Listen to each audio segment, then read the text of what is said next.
Welcome to Meet the Press Now. I'm Brian Nobles in Washington as we begin with breaking news on Wall Street after a tumultuous day for markets across the globe.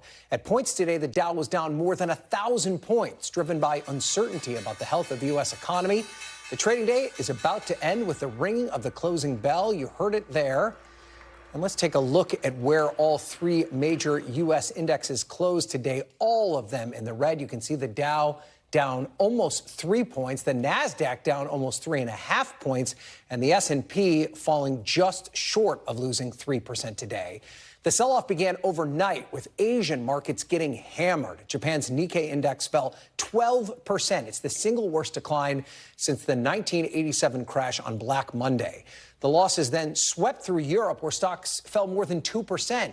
Meanwhile, market volatility is at its highest level since the early days of the pandemic in 2020. So what's triggered all this anxiety? Well, apparently it's in large part due to Friday's weaker than expected jobs report here in the United States. NBC News senior business correspondent Christine Romans joins me. Also with me is CNBC senior economics reporter Steve Leisman. Christine, let's start with you. Walk us through what happened in the market today, both in the U.S. and around the world. Yeah, I guess that's a reminder, Ryan, that stocks don't just go straight up. You have seen stock market records again and again and again as the U.S. economy has been just so resilient. And now these first flickers that resilience might be fading a bit and that all of these Fed rate hikes are starting to cool U.S. growth. And the question is the Fed behind the curve? Is the Fed going to be able to thread that needle and start cutting interest rates before, the cooling becomes something more dangerous? So that's the tightrope. To have another metaphor here about what the Fed has to do. They're all really scary tightropes as metaphors, as a matter of fact. But also you talk about what's going on in Japan. This was truly a global event. Last week in Japan, the Japanese central bank raised interest rates, and then you've got a lot of technical things happening with currencies and the Japanese rate moves, and then you've got the jobs report, and it all kind of just snowballed today with people taking a lot of profits. I'll also say, remember, the stock market's up a lot over the past couple of years, so any little reason to take some money off the table, I think people want to do that. So put that into context for us then. Is this just a course correction, or could this be something scarier? Well, the NASDAQ composite is in correction territory. It's down 13% from its record high. So it has already kind of moved pretty decisively here off of its highs. Does it become something worse than that? Time will tell.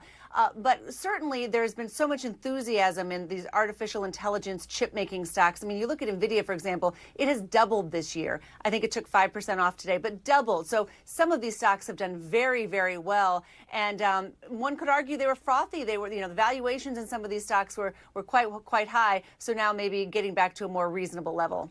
So how concerned should the average American be? I'm sure everyone might be looking at their 401k today and be a little nervous about what they saw over the last 72 hours. It's always days like this that people are trying to figure out, now, what's the login to my 401k account? And I always say, if you're scrambling to find the login, that's not the day to sell. Those are always the kinds of moves that lose money. They call it market timing, and market timers generally, regular people who try to time the market, always lose. There's something, if you're a boring buy and hold investor, these are the kinds of days that help get things back into more normal perspective and let you buy stocks a little bit cheaper, Ryan. Okay, that's a good way to look at it. Christine, thank you for the optimism, as always. Steve, let's bring you in now. And just help me understand how the U.S. economy could gain 114,000 jobs and then set off a global panic. What happened here? Well, I think you got to go back a few days at least to the narrative here. The Bank of Japan unexpectedly raised interest rates on Wednesday. That sort of started this whole thing snowballing. And then on Friday, you had the weak jobs report. This morning, we woke up to a 12% really historic sell-off in Japanese stocks. Look, there's this process called the yen carry trade. I don't want to bore you with the details. People borrow in yen at cheap rates from the Bank of Japan. They buy stuff in the U.S. When Bank of Japan raised those rates, those trades start to unwind. The thing you got to know is we don't know how big it is. It has to play. It's a process that has to play out. And so the jobs report was a catalyst. It made people rethink the idea of how strong the economy is. But I don't think it is the reason to panic, so to speak, because the U.S. economy has been relatively strong. It has really surprised for a couple years. As Christine pointed out, the Fed raised rates over a year ago to 5.38, an historic level compared to back to 1980 when we had the stagflation of that period. And we've been living with these higher rates for a year. They're finally starting to bite, and the Fed is looking like it needs to cut interest rates here and probably should have cut interest rates before. So the key here is that there's only been one really bad number when it comes to the U.S. economy. Yes, we are weakening, but I don't think that a recession is imminent relative to just this one number. So talk to us about the process then for the Fed to at least consider lowering interest rates. Could this be something where they take emergency action to calm the markets, or is this just a signal that maybe they've waited too long to cut rates, as you've suggested? It's a good question. The market is a little bit over its skis here. It's pricing in a Fed that's going to panic. I don't think the Federal Reserve is necessarily going to panic here. I think what they're going to do is they're going to take in all the data. We've got a couple weeks where we don't have a whole lot of data coming about the U.S. economy, so the Fed's going to watch it. It doesn't meet again until mid-September. The market is pricing in the possibility of an emergency meeting. I think that's a low probability event unless the data turns hard south in a hurry, and I don't expect that to happen. If it does, the Fed will react. But right now, the expectation is the Fed takes a series of measured rate cuts over the course of the rest of this year, bringing down interest rates. And by the way, one of the things happening right now is yields on the treasuries have fallen. Along with that comes lower mortgage rates. We've heard that some shops are quoting mortgage rates, 30-year mortgages in the fives. We haven't been there in a long time. As you know, it's been 7% or higher and really hard to find a mortgage and afford a house right now. So that's come down. There is some immediate relief from this that really comes before the Fed even has to act. And so that's going to be a help. And then finally, this is a politics show, so we always have to get it back to how this is affecting the average American. Is the stock market really a fair barometer of how the economy is affecting most people that are sitting at home watching this? You know, there's a very funny joke here that is not perhaps all that funny on a day like today when people have lost money. But the joke is that the stock market has correctly predicted 9 of the last 5 recessions. And so I'm glad you found humor in that. So look, I got it. You got it. That's good. That's good. I always worry about these economic jokes if they're going to land. The story is that the market can get really excited and really concerned about some things. You know, Christine was just telling you there was probably a lot of overvaluation in those artificial intelligence stocks. So the market does get it wrong, and it's going to need to correct. So part of that is concern about those overvaluations. Look, the stock market is an important economic barometer, but it can lead you astray at times. You want to watch it, see how long this thing maintains. And I want to reiterate Christine's idea here that it's not a very good time to be panic selling. You should have set yourself up in a balanced way so that you can sleep at night if you have these kinds of corrections, and if you have a program to buy stocks and hold stocks or invest in fixed income, it's a very good day to stick to that program. Okay. Christine Roman, Steve Leisman, thank you both. We appreciate that. The economy, of course, going to be a major issue in the 2024 race, and former President Donald Trump wasted no time trying to capitalize on today's market decline, blasting his Democratic opponent in a series of posts on social media, labeling the downturn a, quote, Kamala crash.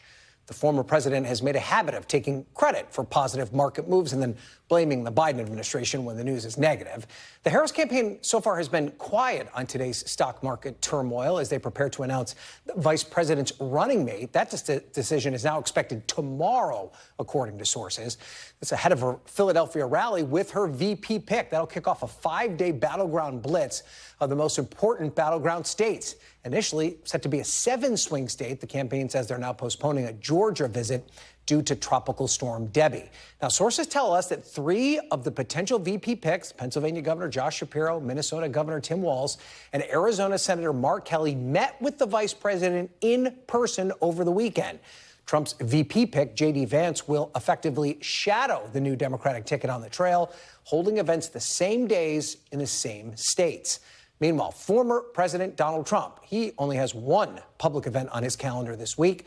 That's a rally Friday in Montana, a state he should probably win. It comes after he fired up supporters this weekend in battleground Georgia, railing against Vice President Harris as well, the popular Republican governor of the state.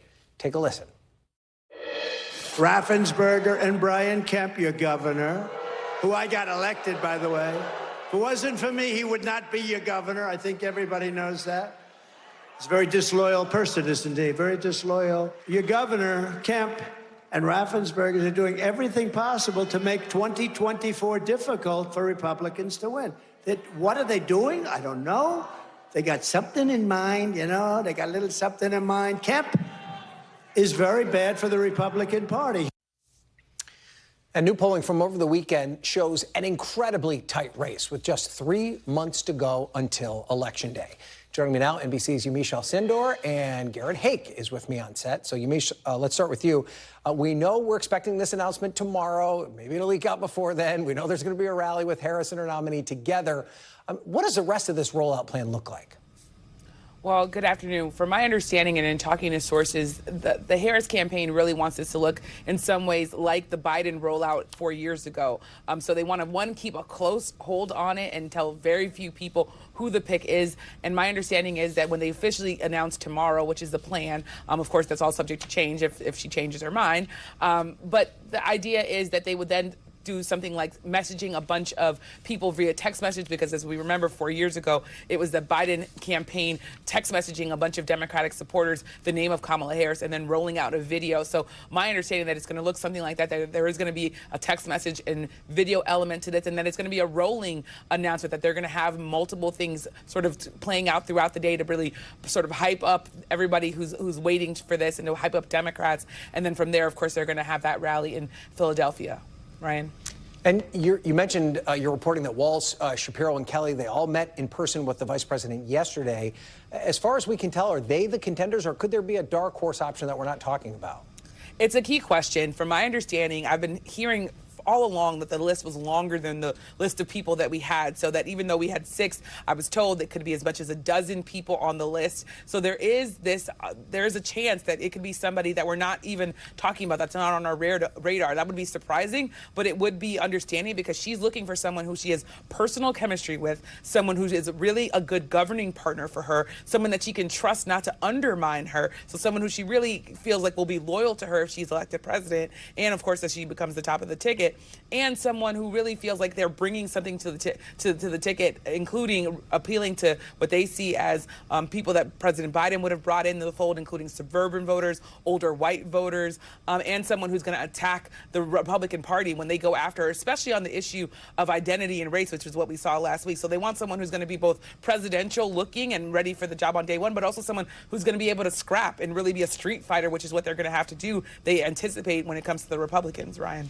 It's not been 2 weeks, Jimmy. It's hard to believe since Harris took up the mantle for Democrats. Do we feel like the dust is starting to settle here? I mean, she's had a ton of enthusiasm around the campaign, but is there a concern that maybe this swing state tour needs to build on that, so that this isn't just a sugar high off of her replacing Biden at the top of the ticket? Well, I just got off the phone with Lisa Blunt Rochester, who is one of the national chairs of the Harris campaign, and she told me that the biggest challenge that they're going to have is making sure that this enthusiasm really turns into votes and turns into a long-lasting sort of energy and infrastructure that the campaign can build on, because they feel right now, of course, that they have this energy and this organic sort of enthusiasm, but they want that to stick around past Labor Day into October and into November. So that's really what's top of mind for them. And the part of that is going to be going on tours and having those big rallies, but I was also told that it's going to mean going to town halls, sort of introducing herself, doing retail politics with people who maybe might be a little worried about voting for her, not only because of her policies and sort of maybe the moderate Republicans who are worried about voting for a Democrat, but also, frankly, they're looking at white men in particular and white voters in particular, because there might be some people who don't want to vote for a woman, or might be someone who feels uncomfortable voting for someone who's African American, Black, South Asian, and that they're really going to also have that sort of conversation conversation with people, blunt conversations, genuine conversations with people to really also let people air that out and really get to know her. And there's another part of the strategy as well, right? It's her doing the job of vice president, right? She's not on the campaign trail today. Her schedule has her in the Situation room right now. Should we expect more of these updates from her in the White House, placing her at the center of action, especially on big foreign policy topics?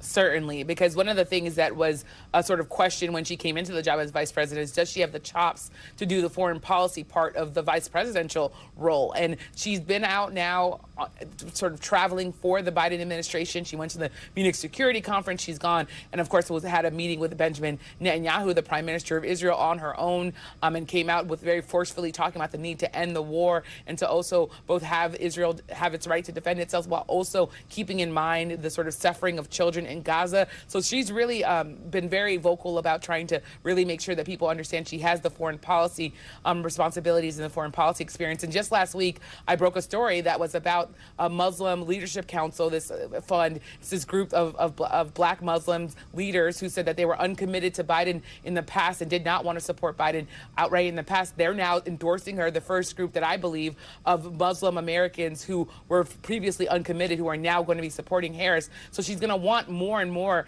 news like that for people to come out and say, yes, we trust you on foreign policy and we trust you on domestic issues as well, Ryan.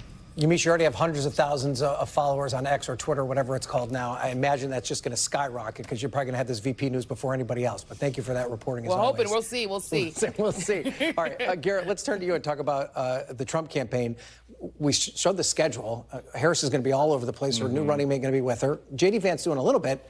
Donald Trump's at Mar-a-Lago. What's the strategy here? I think the Trump campaign believes, they'll borrow some of your metaphors, that the dust will settle or the sugar high will wear off here. The metaphor that they've used is that this is a honeymoon period for Kamala Harris. She's been the nominee for basically 2 weeks. She hasn't taken a press question or sat for an interview or kind of had to go out there and do anything other than the get-to-know-you rallies in which a candidate who's going to be popular already will be perceived as more popular. So I think what we're seeing right now is a mix of both intentional strategy and also perhaps not entirely having their arms around the best way to go after her is a tactical decision to hang back a little bit here, see where things settle maybe after the convention, and then lean in more, robustly as we get into the fall campaign season. So tell me how J.D. Vance, as their vice presidential nominee, plays in all of this, because he's going to kind of buttress Harris, go to all the same states. Yep. He's somewhat tried to be the attack dog. He certainly doesn't do it the same way Trump does. What's his role in all of this? Yeah, look, this is sort of a traditional bracketing operation. Vance is going to appear in the same state as Harris in almost all of these stops. He's going to be in Michigan and Wisconsin. He's going to be in North Carolina. I don't know that he's going to make it out west. He was already out west last week for some other campaign stops, so I'd be surprised to see him go all the way back out there. These are not rallies. These are not large-scale events. They're basically talking to the press. He'll basically have us meet at a location. He'll do like almost a mini press conference, but it gets him in the local news. It kind of forces his way into any story that talks about Harris was here today. So, too, was Donald Trump's campaign. It's a way to keep them in the conversation at a relatively low cost, essentially. Yeah, we know that as local news reporters. That's right. We would have used it, right? Exactly. But talk to me, though, about, you mentioned, I like this idea of that they haven't figured out how to wrap their arms around taking on Kamala Harris. You saw him attack Harris and connect her to the stock market. Is that a little bit more difficult because her portfolio is a little bit more narrow as vice president? She doesn't have a connection to every single policy issue that's out there. I think they would look at it the opposite way. I think they would say she is responsible for everything, even if she can control almost nothing. I mean, this is part of the challenge of running for president as a sitting vice president. Right. You are tied to the president's agenda and to the president's handling of world events, but you are substantively considered responsible for it, right? Like whatever goes well, you can take credit for. We've seen the White House try to position Kamala Harris as an integral player in world events over the last couple of weeks. Well, now this is the flip side of that coin. You become equally responsible for the negative stuff. That said, Kamala crash, I think so a lot of people would argue, is probably too cute by half. We know from observing Donald Trump over the last many years that he looks at the stock market as if it were the whole economy. When it goes up, things must be great for the person in charge. When it goes down, they must be bad. I think it's probably a more simplistic view than a lot of voters will use. But again, it keeps him in the conversation for basically no cost. They trash her all day on social media, put a video out, and they're in the attack business. I was in covering that runoff in Georgia back in 2020, and the Republicans needed to win both those seats in order to get control of the Senate. And I remember being at the first rally that Donald Trump held, and the expectation that he was going to come out and rally the troops for Kelly Loeffler and David Perdue. All he did was attack Brian Kemp. Yeah. That seems to be exactly what happened yesterday. I mean, what is the strategy here? How does that help him get votes in a state where Brian Kemp is very popular? Yeah, I don't see a strategy here. I see somebody who's got an ex they can't get over, basically. I mean, Trump is very much hung up on 2020, and Kemp and Raffensperger in Georgia, he considers them to have been personally disloyal to him, especially Brian Kemp, for whom his endorsement was a major part of Kemp being elected governor in the first place. But as Republicans in Georgia will tell you, there were thousands of people who voted for the Republican ticket down ballot and left the top line blank, or who did not vote for Donald Trump in 2020. He risks the same thing happening here again by engaging in these interpersonal tiffs. Even Kemp, who's tried to not take the bait, had kind of a interesting response on social media to a previous attack by Trump, where he basically said, I'm working to defeat Kamala Harris, keep my family out of this. You know, bless your heart, as they would say down south. Like, that just doesn't work very well. It seems, especially in a state where you need every single vote, you'd be trying to... What was it, 11,280? Yeah, you know, exactly. I mean, Trump knows the number, and he can't afford to lose them. Yeah, all right. Thank you, Garrett. Appreciate it. You bet. Now turning to some breaking news out of Florida, where the second hurricane of the year, Hurricane Debbie, made landfall this morning. Since then, Debbie has been downgraded to a tropical storm. But 10 million people between Fort Myers, Florida, and Charleston, South Carolina, remain under a flood watch. Parts of Georgia and the Carolinas expect as much as 20 to 30 inches of rain today. At least 4 storm-related deaths have been reported, including a 13-year-old boy who was crushed by a fallen tree. As you can see on screen, vehicles on the roads are getting caught in the catastrophic rainfall. More than 250,000 customers are without power across Georgia and Florida. Florida Governor DeSantis and Georgia Governor Kemp have both declared states of emergency and mobilized the National Guard. Meanwhile, the west coast of the U.S. is also dealing with natural disasters. More than a dozen states are fighting large wildfires, with more than 2 million acres burned. In California, the 4th largest fire in the state's history is now 34% contained, scorching over 400,000 acres of land across 4 counties in California. We'll be keeping our eyes on all of it. Next, bracing for Tehran's retaliation. Israel is on high alert after Iran promises heavy and swift action in response to recent assassinations of senior Hamas and Hezbollah officials. We're live in Jerusalem. You're watching Meet the Press now.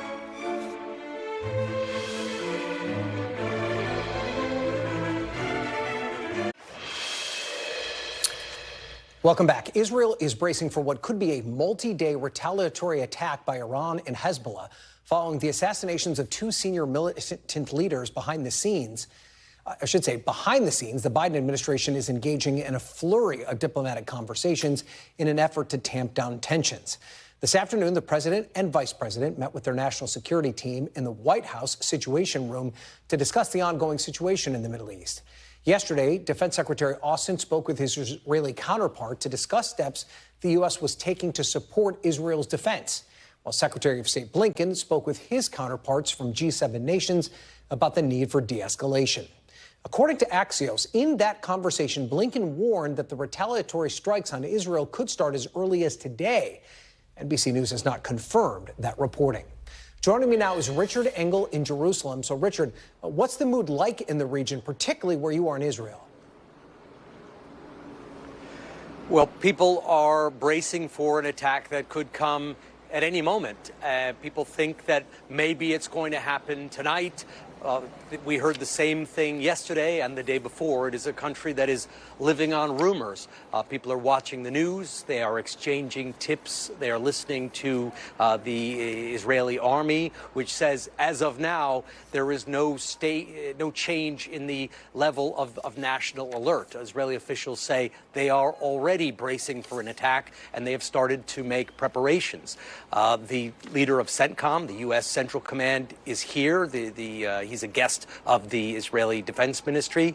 And that's the same situation that happened in April when Iran carried out its first ever attack directly against Israel, also back then in retaliation for an Israeli strike then on a Iranian diplomatic facility in Damascus. But that said, the mood is relatively relaxed, even though people are bracing for a retaliatory strike and the government is taking preparations. The U.S. military has moved assets to the region. There are still people who are on the beaches in Tel Aviv today. The buses and traffic are still flowing here in Jerusalem. This is a country that is very well defended. So there is no panic by any means, but they are certainly getting ready, and there is an expectation that there will be a response, that there will be a response from Iran and its allies, particularly Hezbollah, and that it could come sooner rather than later. Well, talk to me, Richard, about the behind-the-scenes effort here to try and tamp down these tensions. We know that Jordan's foreign minister made a rare visit to Tehran to try and de-escalate the situation. How significant was that meeting, and what kind of role does Jordan play in this interface? So Jordan plays a very interesting role in the region. It is a close ally of the United States. It has a peace treaty with Israel. And in April, during that first ever attack by Iran, when Iran launched 110 cruise missiles, 220 drones, some of those missiles and drones were shot down over Jordan. And here in Israel, people thank Jordan for that, but it put the Jordanian king, the Jordanian monarchy, in a very uncomfortable position. Many Jordanians didn't like the fact that Jordan, in effect, was defending Israel at the same time that Israel is carrying out its campaign in Gaza that, according to health ministry officials there, has killed nearly 40,000 people. Many people in Jordan are Palestinians. The majority of the population is Palestinian. So Jordan does not want to see another escalation, does not want itself to be in the middle of a fight between Iran and Israel, let alone be forced to be a participant in the fight the way it was last time. So Jordan definitely wants to see a de-escalation, has a vested interest in it. And before these assassinations, it seemed as though ceasefire negotiations were very near conclusion. At least it looked to be promising. President Biden has now said that the assassinations have hurt that process. It certainly said it wasn't helpful. Well, what's the status of those talks? Is there any hope for a ceasefire in the near future? Not in the near future, no. The ceasefire negotiations have been frozen since the assassination of Ismail Haniyeh, the Hamas political leader in Tehran. And that is the retaliation that is expected for his killing and for the killing of the Hezbollah military leader in Beirut. But those two assassinations are very different. The Hezbollah military leader was a hidden figure, someone who was involved in planning attacks, according to the United States, going back to the 1980s. His picture was not known. He was someone who was actively involved in carrying out attacks against Israel almost on a daily basis. Ismail Haniyeh was the political leader of Hamas. He was also part of the negotiating team. Now that he is dead, Hamas says it can't continue the negotiations until it replaces the negotiator, and it also destroyed trust. The Qatari prime minister said, how can you have negotiations? Or the negotiations are certainly harmed when you have one negotiating side killing the other negotiating side. So that attack, which surprised many members of the Biden administration, has certainly dealt a blow to the negotiations. And there are many hostage families who are very distraught because they thought that the negotiations could have progress and could see their loved ones come home. But now instead, we are in a situation where we are bracing for a retaliation and a potential escalation. Because last time in April, the situation was contained, but it didn't have to be. If one of those drones had landed in a major city, if it had fallen here in Jerusalem, or one of the cruise missiles had exploded in Tel Aviv, there could easily have been a major regional or international war. So the possibility is still there. And I think that's why you saw the conversation yesterday with Defense Secretary Austin and why the CENTCOM commander, General Kurilla, is here right now. Well, Richard Engel, at the center of where the tension is at an all-time high in the Middle East. We appreciate you being there. Thank you for that report. And up next, it's the economy and it's the final countdown. The Harris campaign takes stock of its choice for running mate and the state of the 2024 race and more. With less than 100 days until the election. The panel is next. You're watching Meet the Press Now.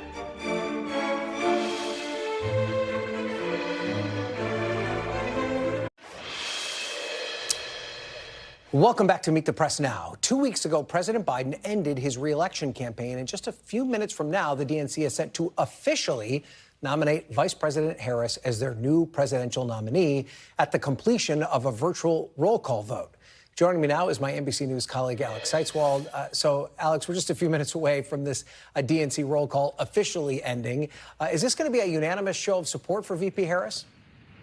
Yeah, not a lot of suspense about the outcome here. Harris is, after all, running unopposed. There are no other candidates for the nomination. But there is a question about just how close to 100% of the delegates she will get. After all these delegates were elected for Joe Biden, not for Kamala Harris. And he's, of course, endorsed her. But that was not what they were elected to do.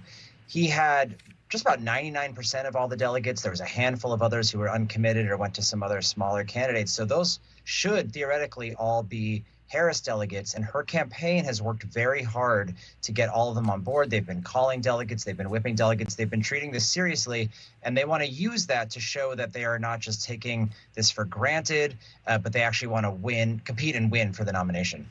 It's pretty remarkable, given how much upheaval there was in the Democratic Party just 2 weeks ago, that we've gotten to this place. I mean, you're going to have the vote in the books. What comes next? I mean, is this going to be clear sailing for the DNC for their convention that's all set to go in Chicago?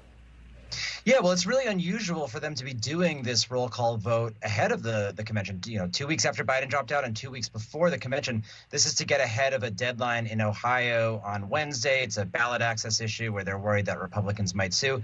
So it's a little bit anticlimactic in this moment where, on a Monday evening, she's going to be virtually declared the winner.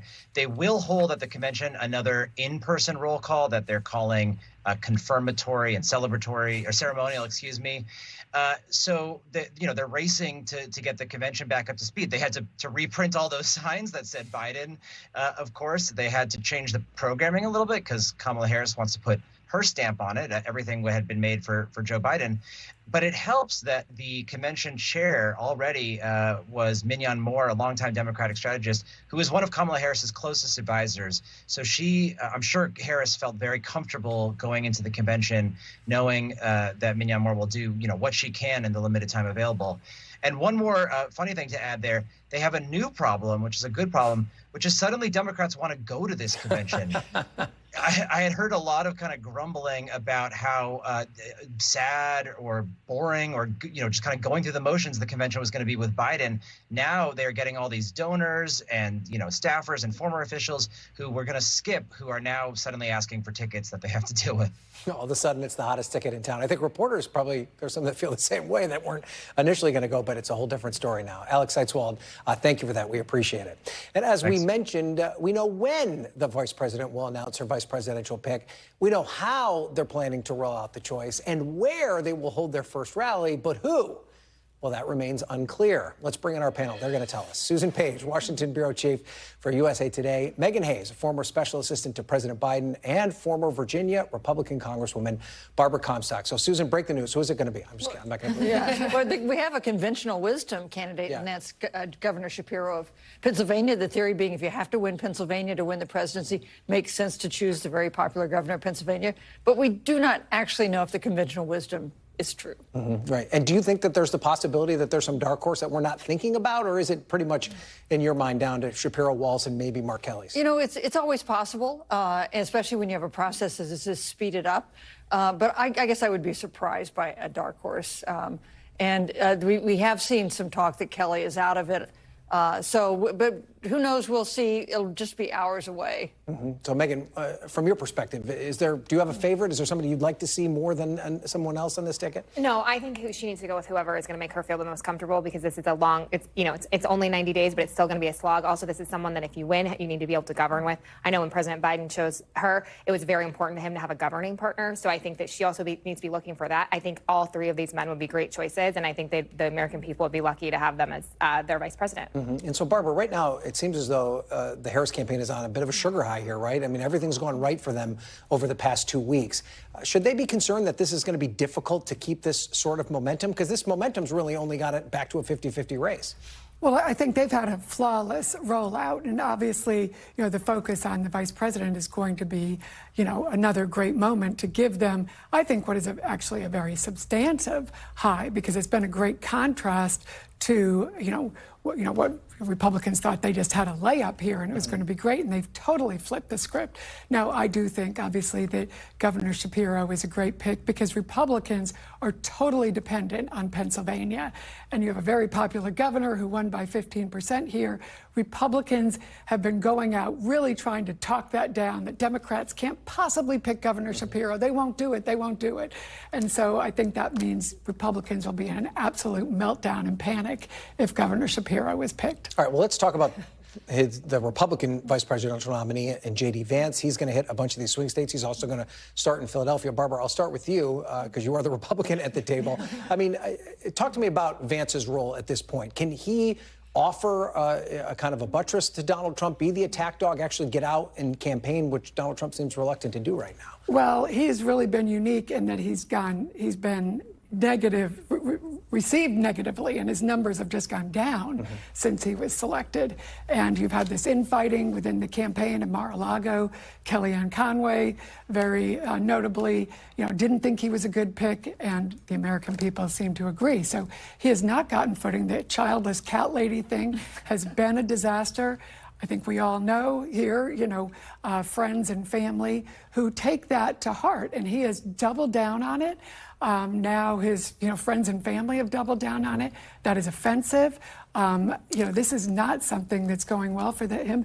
I would not put him on the ground with him because I think if, no matter who is picked tomorrow, I think they should take their whole team on the road with them. Everybody that they've considered, and I think that will be a real contrast to Donald Trump, who's just golfing and attacking other Republican governors. I do have children. I don't have cats, and even I found it an offensive comment. I do think that he has been probably the worst vice president pick since Sarah Palin. The first rule of choosing a vice presidential running mate is do no harm. And yet what we've seen here is that Trump has been forced to defend what J.D. Vance says, when, of course, the rule is J.D. Vance should be defending whatever it is that Trump is saying. It's interesting. Yeah, then Trump is saying, it doesn't really matter who the vice president is. It's interesting, though, you compare it to Palin because obviously the history has been written on Palin, but she did at that time provide a boost of energy and excitement in the McCain campaign that they didn't have at that time. As he did. He was seen greeted with great enthusiasm at the convention. And when that convention ended, Republicans were convinced they were going to win the White House and sweep the Congress, and up and down the ballot, everything was set, and then the world turned around. It's pretty incredible to have this conversation, different from the one I had last time I was sitting here 2 weeks ago, where everyone thought it was the end of the world for Democrats. Megyn, even though things have been solid for them over the past 2 weeks, this is really still a 50-50 race, and Donald Trump does have the edge in most swing states. Harris has to do more than just make it a 50-50 race, right? Absolutely. I think that the benefit that she has is she has the enthusiasm right now. She's raised a ton of money. There's been an incredible influx of organizing into the Democratic Party, but she needs to reintroduce herself to the American people. She needs to put her stamp on the campaign. She needs to show people what she's going to do and what her vision is for the next 4 years, because yes, it will be in line with Joe Biden's, very similarly to his, but she also will probably have some different ideas, and she needs to make that known. And she needs to go out there and do that. And I think that after the convention, that's what they will be spending their time doing, is being out there reintroducing her.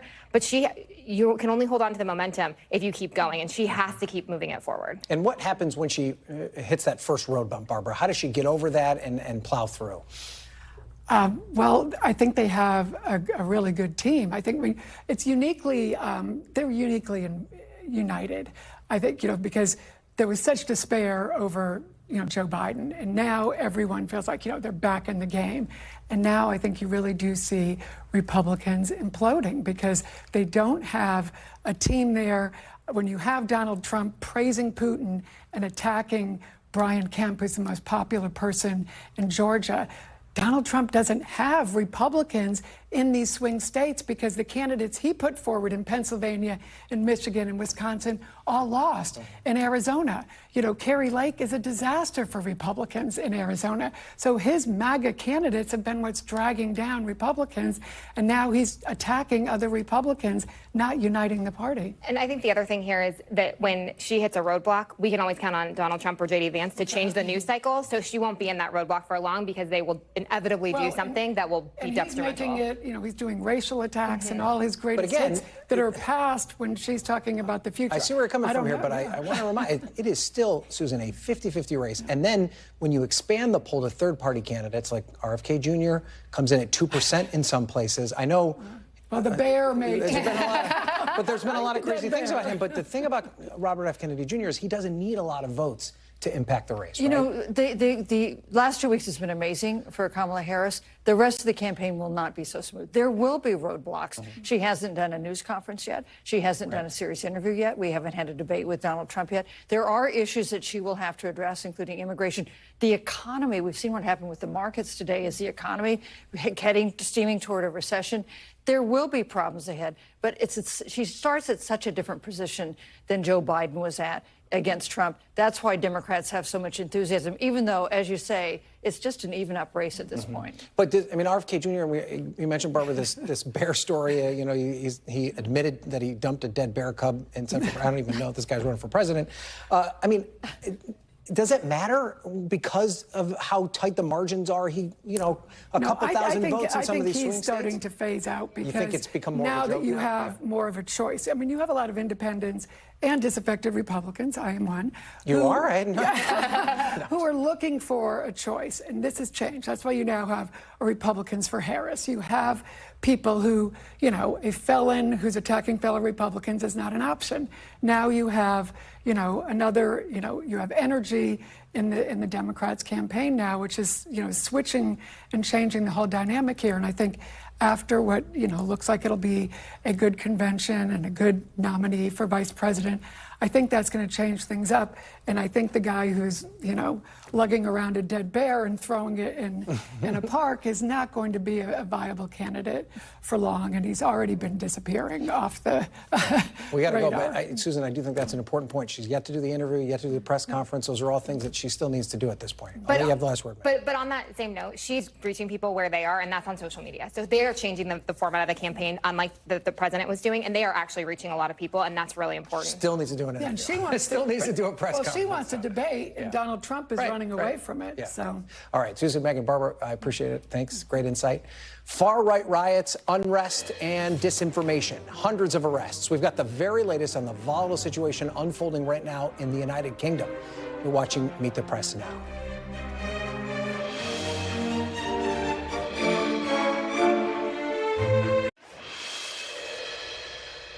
Welcome back. Turning now to the UK, where far-right riots have broken out in what is the worst unrest in the country that they've seen since 2011. It first developed last week after 3 young girls were stabbed in northern England. Disinformation spread online about the stabbers' ethnicity and identity, setting off the anti-immigrant and anti-Muslim riots. Police have said the suspect in the stabbing was born in the UK, and they're not investigating it as a terrorist incident. British Prime Minister Keir Starmer called an emergency security meeting earlier today in response to the riots and promised to crack down on the violence. Whatever the apparent motivation, this is not protest. It is pure violence, and we will not tolerate attacks on mosques or our Muslim communities. So the full force of the law will be visited on all those who are identified as having taken part in these activities. Hundreds have been arrested so far in connection with the riots. NBC News international correspondent Josh Letterman has more from London. Prime Minister Keir Starmer says he will deploy a standing army of specialized police officers to respond to this violence that has erupted across the UK. He says the full force of the law will be brought to bear to try to bring this under control. Those comments coming as these riots are entering their second week, with protesters, some of them associated with the far right, setting fire to cars, setting fires to buildings, including a hotel known for housing asylum seekers. Now, the immediate cause for this latest round of violence appears to have been this mass stabbing incident last week that killed 3 young girls. In the hours after that stabbing, disinformation was spread on social media claiming that the suspect had entered the UK illegally. Now, that was not true. The police now say he was a 17-year-old who was born here in the UK, but it went viral and has now become a pretext for these riots, many of them against Muslims, against immigrants, that we're seeing in city after city after city. The British government trying to bring this under control, trying to reassure people that this is still a welcoming country for immigrants, with new efforts underway to try to clean up the damage and the debris, as well as to make sure that these protests do not last any longer. All right, Josh Letterman, thank you for that report. Coming up, it's this week's big race to watch in Missouri, with members of the so-called squad of progressives facing a serious primary challenge, highlighting the Democratic divide over Israel and Gaza. You're watching Meet the Press now.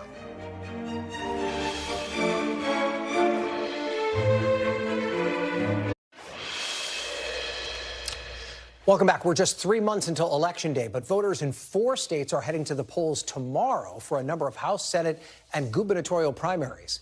One high-profile race is in Missouri. That's where Congresswoman Cori Bush is the latest member of the progressive group dubbed the Squad, trying to fend off a fierce primary challenger. My Capitol Hill colleague Julie Sirkin has more. Democratic Congresswoman Cori Bush is known as a fighter. It's how she went from being an unhoused single mom protesting on the streets of St. Louis to a prominent member of the so-called Squad in D.C. As progressives, we fight for all the people. Now the activist turned politician is fighting for her political life and could become the latest incumbent to lose a primary, facing a competitive challenge from County Prosecutor Wesley Bell. Why did you decide to jump in this race after October 7th? Well, I got in this race because this district needs real leadership. The Congresswoman has a record of giving good speeches, but her record of actually getting things done is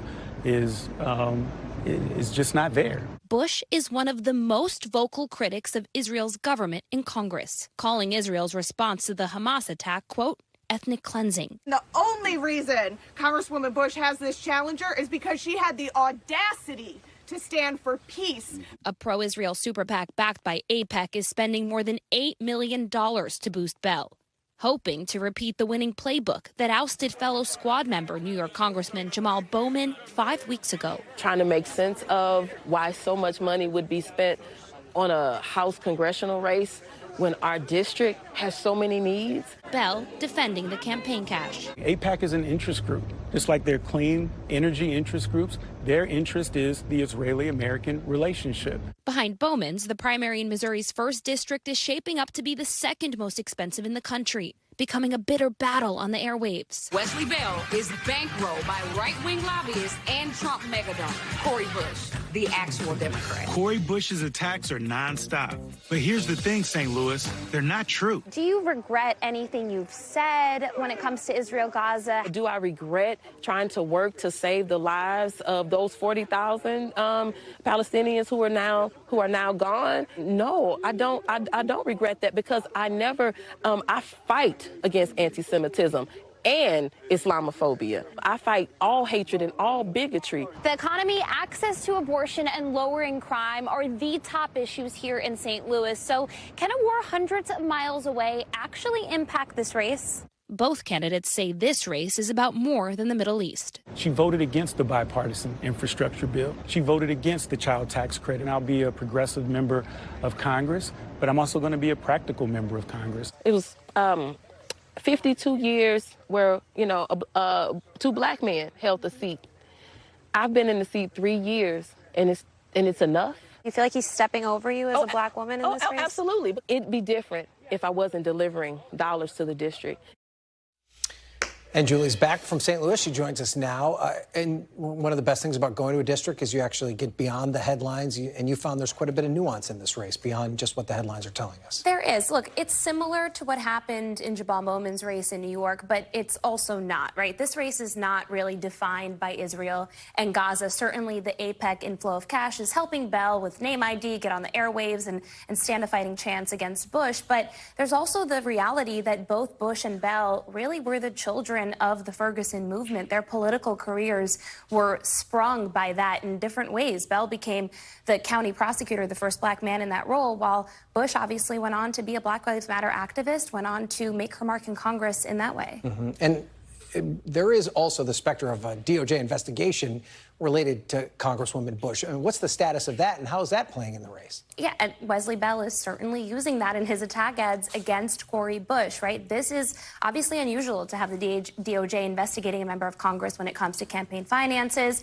Bush has said that she's cooperating fully with this investigation. This has to do with now her husband, her romantic partner that her campaign hired to do her campaign security services. So, of course, that's being looked into also by the Ethics Committee on the Hill. Also, Bell hitting her for the infrastructure bill vote, which she voted against. She explained that she wanted more progressive policies in that. But you're seeing all of those issues come out in this race. But there's a broader conversation, too, about just the squad's influence, right? They were emerging as kind of a powerful voting bloc in Congress. We've seen Jamal Bowman lose. Other squad members have held on to their seats.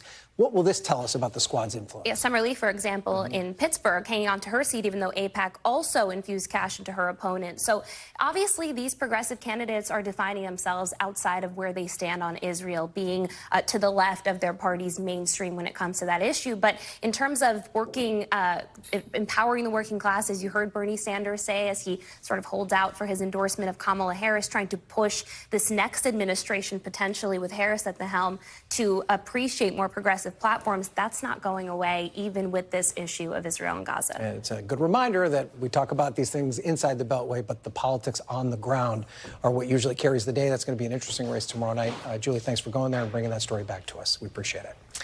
And we will be back tomorrow with more Meet the Press Now, but NBC News Now coverage continues with Hallie Jackson right now.